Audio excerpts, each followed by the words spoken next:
La semana de creacionismo es una semana que se realiza en toda la red de colegios adventistas y aquí en la Facultad Adventista de la Amazonía es igual.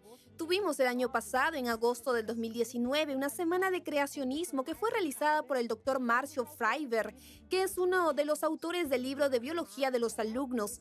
Él trajo la temática en busca del conocimiento perdido. Y uno de los días él abordó el tema de la fosilización, sobre la búsqueda de evidencias fósiles que explican tanto el evolucionismo como el creacionismo.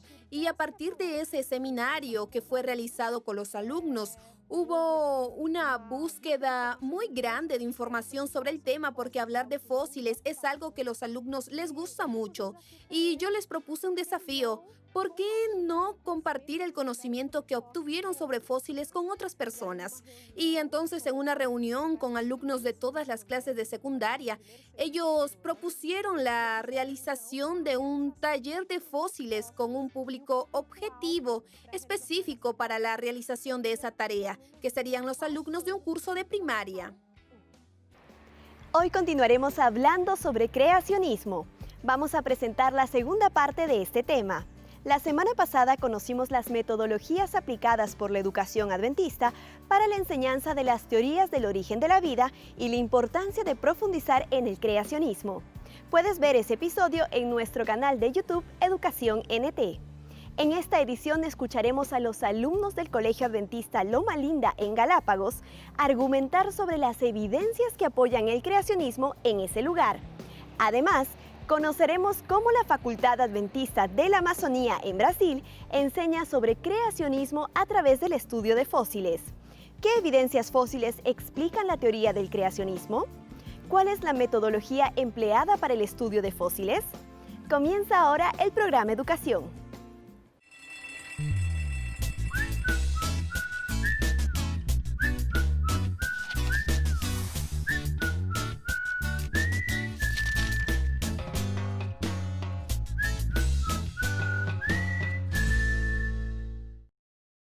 La Facultad Adventista de la Amazonía en Brasil enseña a sus alumnos sobre creacionismo, desarrollando seminarios con especialistas, organizando exposiciones y ferias, integrando diversas materias, realizando clases prácticas de ciencias, promoviendo el estudio de fósiles e involucrando a los alumnos mayores en el proceso de enseñanza.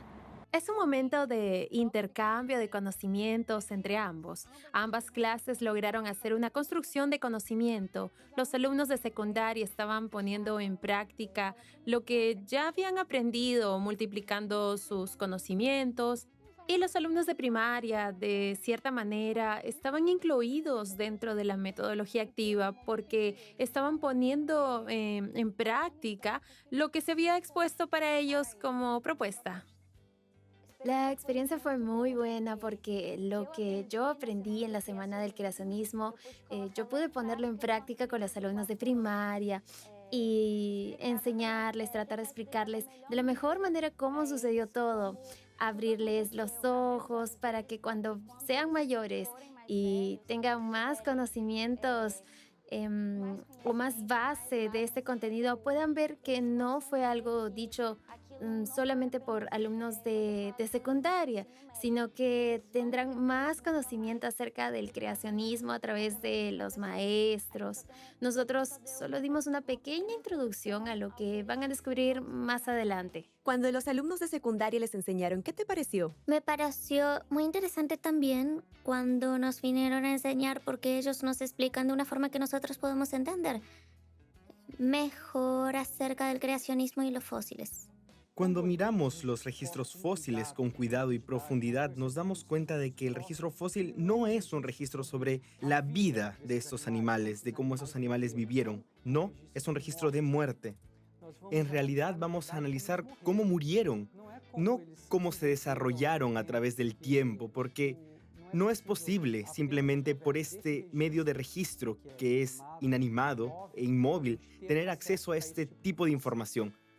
Por supuesto, es posible tener informaciones acerca del comportamiento de esos animales, algunos tipos de comportamientos. Sin embargo, el contenido máximo de este registro de fósiles nos direcciona a la forma de cómo estos animales murieron.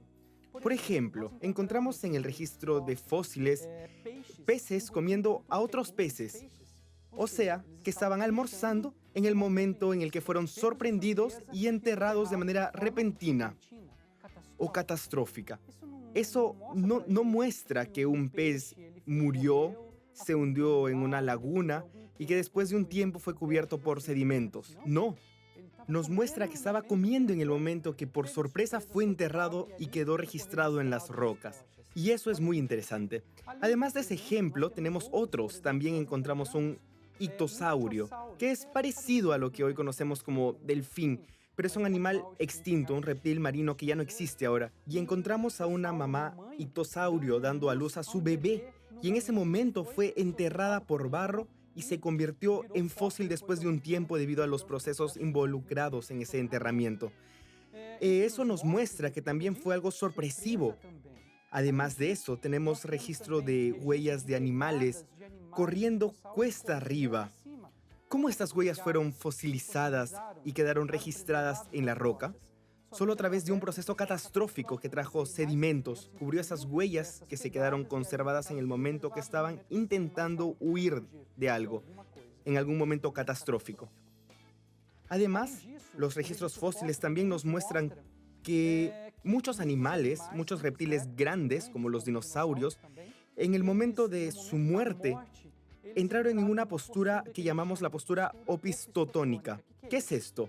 Eso quiere decir que ellos entraron en una postura de asfixia, donde lanzan la cabeza hacia atrás, la cola también se queda arqueada hacia atrás y la boca abierta en una posición que estaban intentando respirar al momento que fueron enterrados. Eso nos muestra una muerte catastrófica, no una muerte tranquila a lo largo de millones y millones de años, hasta el momento que se transformaron en fósiles. Entonces, en conclusión, vemos que los fósiles apuntan a una historia bíblica catastrófica, lo que enseña que el modelo creacionista es el modelo más eficaz para explicarnos, demostrarnos la realidad que existió en el pasado, una realidad catastrófica, un episodio catastrófico a nivel global, porque nosotros encontramos fósiles en todos los continentes, incluso en el Ártico y en el Antártico, que hoy son regiones heladas. Allí también se encuentran fósiles y todos ellos apuntan a la veracidad de la historia bíblica, en el lugar de una historia lenta, gradual, sucesiva y naturalista, como la academia quiere informarnos. ¿Cómo sucedió en la práctica? Nosotros trabajamos con los alumnos en las clases acerca de dónde vienen los seres vivos, trabajamos todo el contenido de ciencias relacionado a esa parte del creacionismo. Después de eso, los alumnos fueron encaminados al laboratorio de biología y ahí se encontraron con los alumnos de secundaria para que pudieran conversar. Fue una conversación muy abierta, hablaron sobre la importancia de los fósiles, pudieron discutir un poco acerca del diluvio y a través de un conocimiento teórico previo, los alumnos empezaron a hablar sobre los fósiles. Como los alumnos de esa edad tienen mucha curiosidad sobre los dinosaurios, de dónde vinieron y cómo se extinguieron, lograron entender mejor. Incluso comprendieron el lenguaje de los alumnos de secundaria. En la práctica, nosotros demostramos a la clase de primaria a través de un experimento desarrollado dentro de un tarro de vidrio cómo se distribuye y cuáles son las capas geológicas de la Tierra. Y también usamos yeso para poder hacer fósiles con moldes de plantas y hojas que tenemos aquí en el colegio. Nosotros aprendimos acerca de los fósiles que son formados por los huesos de animales como moldes y las rocas que son como la tierra que cubre. Y también sobre el creacionismo. Además de ser un método muy importante para nosotros como alumnos de secundaria, porque permite que apliquemos nuestros conocimientos con otras personas, también es un aprendizaje más para nosotros porque aprendemos mejor el contenido y también ayudamos a los niños para que cuando lleguen a la secundaria no lleguen sin, ¿cómo puedo decir? Que no lleguen que no lleguen sin nada en las manos, sino que lleguen con una base, algo que puedan decir que aprendieron en la clase de primaria, en la etapa de la enseñanza infantil. Y eso muchas veces es muy importante porque lo que se aprende de niños puede ser aplicado más adelante con un contenido más, más detallado, ayudando al estudiante a mejorar en la disciplina. Mis padres también me preguntaron si me gustó el taller y qué fue lo que aprendí. Yo les respondí que sí me gustó y que aprendí muchas cosas sobre los fósiles. El taller de fósiles sucedió en dos momentos. La primera parte fue un taller teórico donde los alumnos expusieron la formación fosilífera, cómo acontece esa formación, cuáles son las condiciones físicas y químicas necesarias para que suceda la fosilización tanto de animales como de plantas. Y después de ese periodo, los alumnos empezaron a coordinar la fabricación de réplicas de fósiles vegetales para los estudiantes del curso de primaria. Y como tenemos un campus muy grande aquí en la facultad con una gran diversidad de plantas, entonces los alumnos pudieron caminar por el campus, recoger hojas de vegetales, de plantas que eligieron, de lo que les llamó más la atención y a partir de esa colecta de hojas de plantas comenzaron a producir una réplica de un fósil.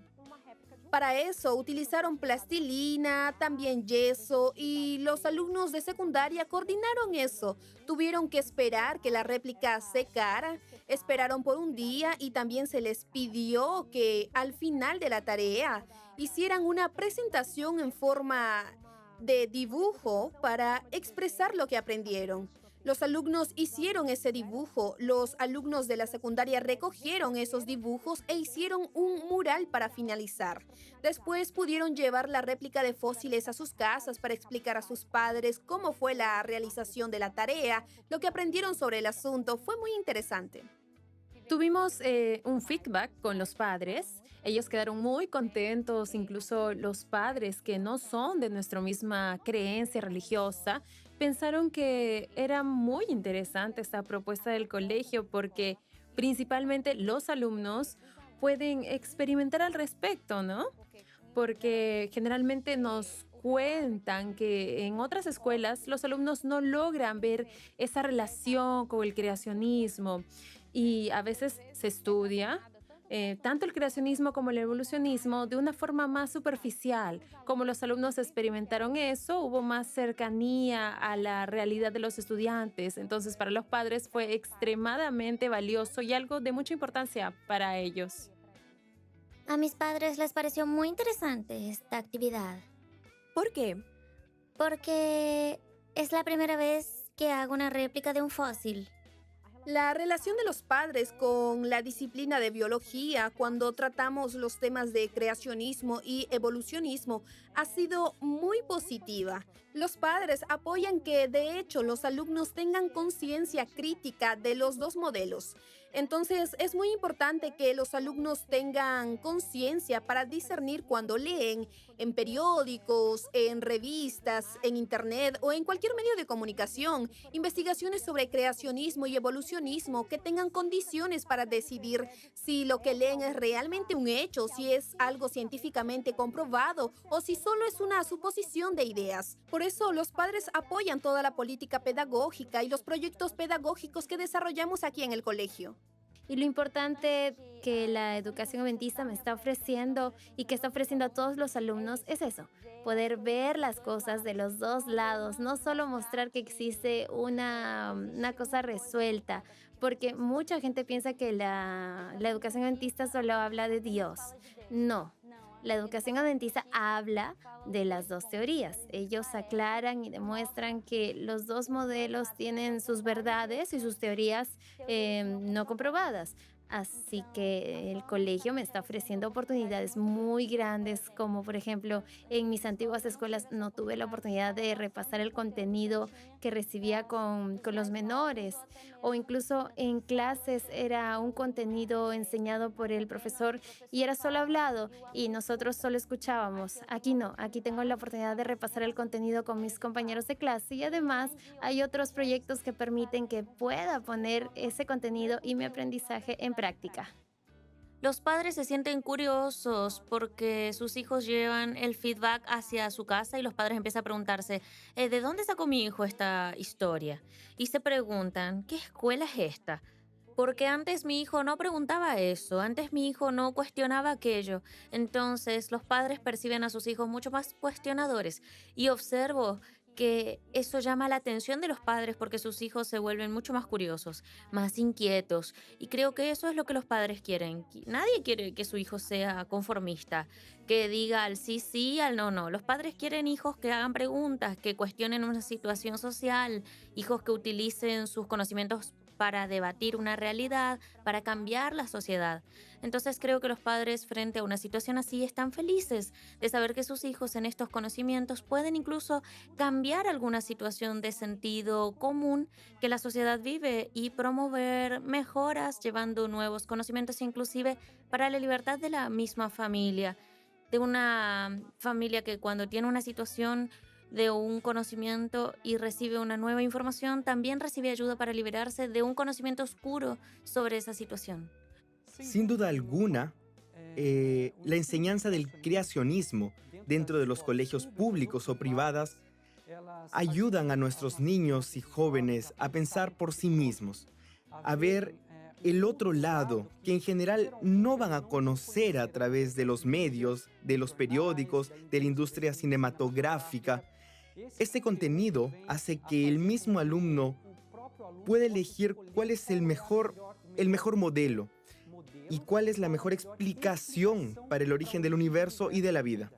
Solo a través de la enseñanza de estos 2 o 3 modelos es posible hacer que los alumnos piensen por sí mismos, que decidan y puedan ser adultos más racionales y más reflexivos cuando tengan que lidiar con temas filosóficos y teológicos. Para desarrollar la capacidad de razonamiento y la búsqueda constante de nuevos conocimientos que permitan desenvolver argumentos consistentes, es necesario exponer a los alumnos a diversos contenidos. En el caso del origen de la vida, los alumnos deben tener acceso a la información de todas las teorías que existen al respecto para que puedan discernir conscientemente qué teoría defenderán. El Colegio Adventista Loma Linda de Galápagos se ha encargado de enseñar sobre creacionismo a través del estudio de la biodiversidad que existe en la zona, para contrastar las evidencias que se presentan como parte del evolucionismo en ese lugar. Los alumnos de la institución exponen sus conclusiones sobre el tema a continuación. Cuando nosotros queremos explicar el inicio, tenemos que decir cómo es que desde una criatura, que a veces se lo conoce como una criatura que salió del agua y comenzó a convertirse en todo un ser completamente diferente, eso lo llamamos actualmente como una macroevolución, porque es un cambio drástico, es un cambio de una especie a otra. Mientras que lo que vemos aquí en las islas es conocido como microevolución. Si tomamos el ejemplo de los pinzones, vemos cómo son cambios pequeños que se ven en los picos. Si tomamos ejemplos de otras especies aquí de las islas, simplemente son cambios que se producen en su cuerpo, mientras no es un cambio tan drástico como de pasar de ser un ave a un reptil, o de un reptil a un ave, como algunos piensan de los dinosaurios, que no todos los dinosaurios se extinguieron, sino que algunos después de la caída del meteorito comenzaron a evolucionar y ahora decimos que el pariente más cercano al T-Rex es la gallina. Entonces, es lo que no concuerda con la teoría de la evolución. Mientras si nosotros vamos a la teoría de la creación, vemos la diversidad de seres vivos, la complejidad de todo un ecosistema. Y decimos de que simplemente fue al azar, por una pizca de suerte que ocurrió hace tantos años. Entonces, es como que lanzar nuestro pasado, nuestro destino a un simple suceso del azar es completamente desacertado. Pues al decir que nosotros fuimos creados o hubo alguien o una fuerza que pensó en todo esto, entonces podemos estar de acuerdo de que es la razón por la que hay esa diversidad tan perfecta y compleja. A pesar de que podemos encontrar bastantes especies que se puedan ser muy diferentes o muy endémicas, simplemente son adaptaciones como nosotros los seres humanos nos hemos adaptado a todos los ambientes que hemos visto. Por ejemplo, lo que es las personas de piel oscura se han adaptado más por la región en la que viven. En ciertas regiones pegan más al sol, por ejemplo en el Ecuador. Todo lo que es Ecuador viene más casi directo a la luz del sol, por eso es que mayormente la gente aquí es más morena. Pero si nosotros nos vamos a lo que es al Polo Norte o regiones más, por así decirlo, donde no llega el sol, no podemos ver más gente con esta adaptación. Pasa lo mismo aquí. Cada una de las especies se ha adaptado a todo lo que es las islas o el ambiente, pero en sí no es que hayan evolucionado. Por ejemplo, las iguanas de marinas que hemos podido ver aquí, hasta cierto punto simplemente solo se han adaptado nada más, pero no, por así decirlo, evolucionaron o convertirse. Porque la probabilidad incluso de que haya surgido la vida de la nada es casi imposible, es un 10 a la menos 0,0000001. Es muy improbable que se haya surgido la vida de la nada. Pero aún así, podemos ver varias de lo que es adaptaciones que hemos visto en los animales, en los seres humanos, pero son simplemente adaptaciones. No podemos decir en base a esto que ya de por sí tenemos la evolución. Al llegar acá a la isla me doy cuenta de que en realidad es así, como más verídica la sensación de que Dios nos creó, ya que las islas son completamente diferentes entre sí y también en la misma isla hay varios ecosistemas. Si tú puedes ir a la parte alta hay un clima súper húmedo, en cambio cuando tú bajas es en realidad la costa completamente y si tú pasas a Baltra, a otra isla, es completamente el lugar seco, así seco, súper seco. Entonces, en una isla que es tan pequeña, es muy diferente. Entonces, no creo que esa isla haya surgido de la nada o que no tenga ningún creador. Tal vez nos encontramos en desventaja por lo que Darwin utilizó bastante de lo que es las Islas Galápagos para reforzar su teoría evolucionista. Pero también tenemos la certeza de que todos estos animales simplemente sufrieron adaptaciones y no es que directamente hayan evolucionado. Tal como había dicho, los seres humanos también nos hemos adaptado a varios de los ambientes que nos encontramos. Asimismo sucede con las especies aquí, porque todo el ambiente que se ve en Galápagos mayormente vemos árido. También en otras islas podemos ver bastante vegetación. Así que por medio de estas condiciones, cada animal se ha visto la manera de adaptarse. Y así mismo se ha pasado de generación en generación. Si nosotros encontramos un reloj botado en la playa, ¿qué es lo primero que pensamos acerca de esto? Pensamos que es pensamos que es un objeto interesante, pues es un objeto que marca la hora y que cada paso del tiempo va marcando con las manecillas que van dando la vuelta. Y entonces, si vamos más profundo a ese aparatito, pensamos en alguien que lo creó antes, que pensó que necesitaba algo urgente que me dijera qué hora es, cuánto falta para que ya se acabe el día. Entonces, ¿por qué no pensamos lo mismo con la naturaleza? Al ser algo, como dije, tan complejo,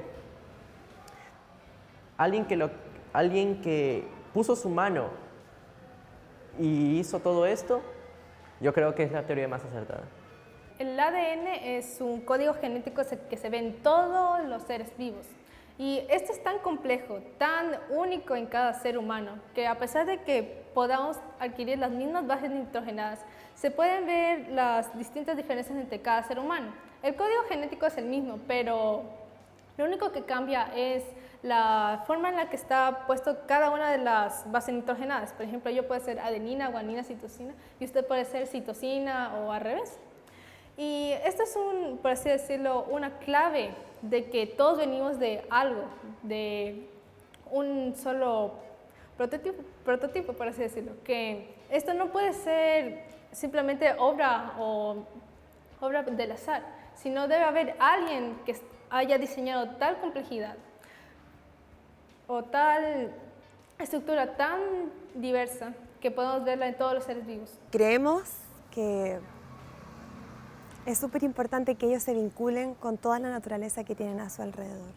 Entre más evidencia les demos al estudiante de todo lo que nos rodea, ellos tienen más fundamentos para creer en lo que nosotros les enseñamos.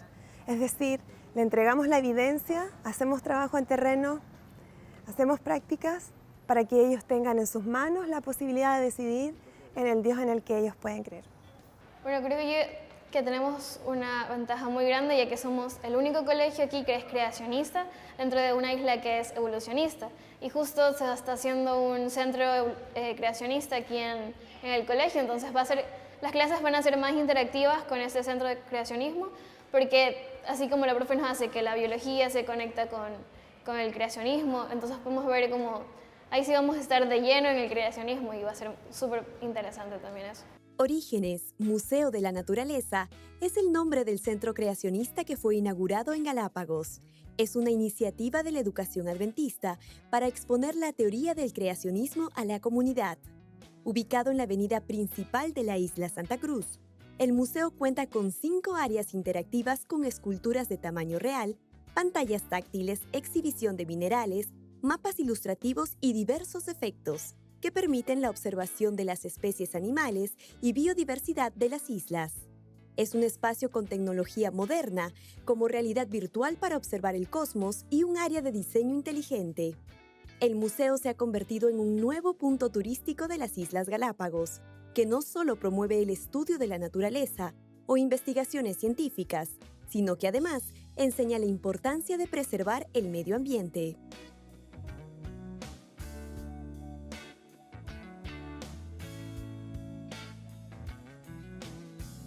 El centro creacionista implementado en Galápagos y los esfuerzos por enseñar la teoría del creacionismo con el respaldo de evidencias científicas que puedan contrastar la información de las teorías como el evolucionismo representa el compromiso que tiene la educación adventista para optimizar el aprendizaje de sus alumnos y proporcionarles la información completa sobre las teorías del origen de la vida. Te invitamos a conocer más sobre la educación adventista y los proyectos que desarrollan en www.educacionadventista.com o en nuestro canal de YouTube Educación NT. Esperamos que la información compartida en estos episodios pueda motivarlos a la búsqueda de nuevos conocimientos. Estamos terminando este episodio del programa, pero la próxima semana regresamos con más información del mundo académico. Hasta entonces.